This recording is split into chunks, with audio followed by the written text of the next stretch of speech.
mmesikia askofu wenu anatajwa kwamba na Gwajimanize. Gwajimanization kwa maana hii sasa nakubali kweli. Ningependa kugwajimanize kwa maana ya ni ujasiri usiotetereka wa kusema ukweli. Haijalishi ukweli huo ni mchungu au hawawapendezi walioko madarakani.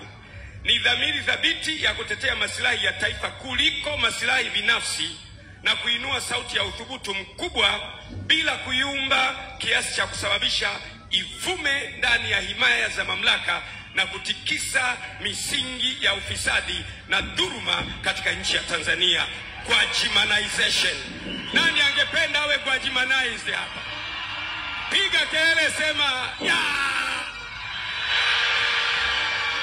Naomba ukae.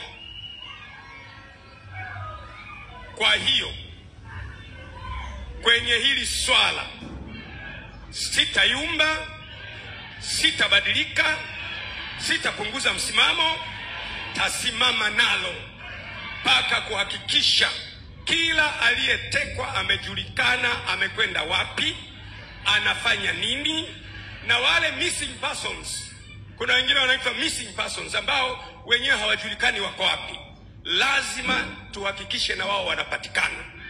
Sasa ndugu zangu, vaeni silaha kamili za Bwana ili muweze kushindana siku ya uovu, kwa maana kushindana kwetu sisi si juu ya damu na nyama, ni juu ya falme na mamlaka na wakuu wa giza na majeshi ya pepo wabaya katika ulimwengu wa roho.